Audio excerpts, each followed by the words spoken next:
Estamos em Hamburgo, norte da Alemanha. Bem próximo ao porto fica a Cidade dos Armazéns. O complexo de depósitos impressiona, seja de dia ou à noite.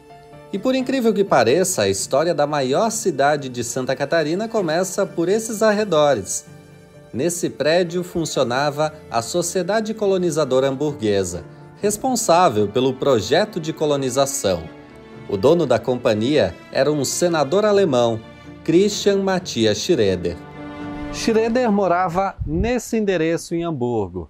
Além de facilitar a compra de terras, ele foi o responsável por organizar as viagens transatlânticas e dar o apoio inicial aos novos colonos. Joinville tem uma peculiaridade, né? Foi o presente de casamento que a irmã de Pedro II, imperador do Brasil, ganhou quando casou com o príncipe de Joinville, que era filho do rei da França. Lá na Inglaterra, o príncipe de Joinville é procurado por um armador alemão, Christian Matthias Schroeder, que tinha interesse em ocupar essas terras que ele tinha aqui. A barca Colón trouxe os pioneiros.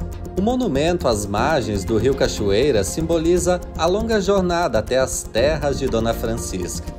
Embarcam 125 pessoas no porto de Hamburgo e desembarcam aqui depois de 90 dias de uma viagem bem delicada.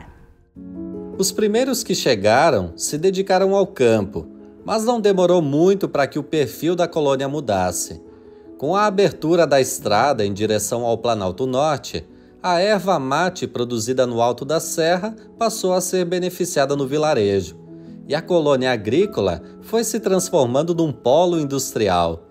A estrada também virou rota das diligências. Era uma espécie de correio da época, tudo feito no lombo de cavalos.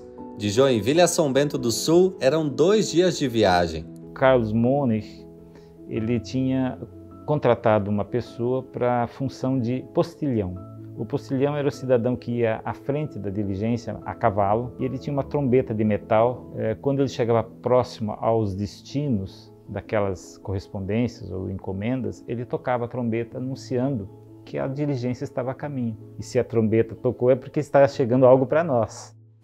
Para que as pessoas fossem informadas dos acontecimentos da colônia, surgiu também o primeiro veículo de comunicação.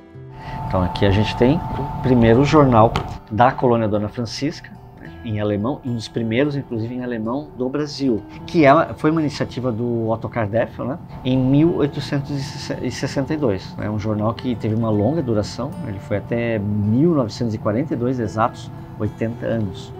E foi nesse mesmo jornal que um imigrante alemão anunciava novos serviços, a produção de velas e de sabão. O Friedrich Louis Wetzel, ele foi considerado o primeiro empresário da cidade de Joinville e eu já sou a 5ª geração que participa dos negócios que ele iniciou.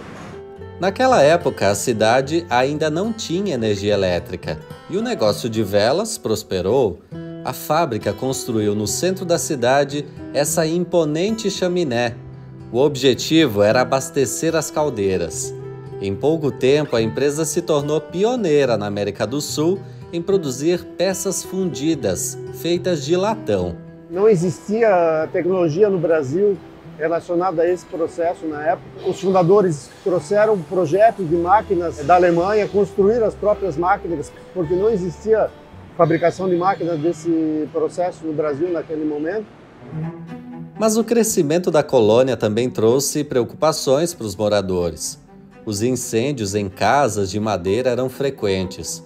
Foi então que 6 imigrantes decidiram se unir de forma voluntária para ajudar nas ocorrências. Esse meu tataravô usa uma frase: não podemos levar em banho-maria algo que nos traz tanto risco. E assim nasceu a Sociedade Corpo de Bombeiros Voluntários. Eu já sou a 5ª geração e eu tenho um pouco, o sangue já é vermelho, né? Eu tenho essa herança correndo pelas veias aí. Desde que foi fundada no dia 13 de julho de 1892, não teve um dia sequer sem atividade. 24 horas por dia, 132 anos, sem qualquer interrupção. Essa proteção era fundamental para uma cidade que não parava de se desenvolver, principalmente quando foi construída a ferrovia entre Joinville e São Francisco do Sul. Ela ajudou no comércio de importação e de exportação de produtos. Uma parte importante da riqueza de Joinville é que ela é uma economia não baseada num ramo de atividade econômica só, e sim em vários. Então, enquanto um era bom em fundição, o outro ia para a usinagem, o outro ia para o ramo têxtil, e assim os vários outros setores foram se formando, e isso está no fundamento da força econômica da região. Além de conhecimento e de habilidades, a natureza também ajudou no crescimento desse lugar. A usina foi construída em 1909 e foi a primeira do gênero do município e uma das pioneiras do Brasil. Ela foi um marco importante no desenvolvimento industrial e na modernização da infraestrutura. Foi construída por uma companhia que reunia empresários e técnicos alemães, refletindo a tradição de engenharia e de inovação trazida pelos imigrantes. Assim, o setor industrial se expandiu e uma cena tornou-se comum no dia a dia da cidade, a de trabalhadores saindo das fábricas em suas bicicletas. Aquela ciclovia ficou azul, como se fosse um mar assim na minha cabeça. Aquilo me encantou tanto que eu pensei comigo, é nessa empresa que eu quero trabalhar.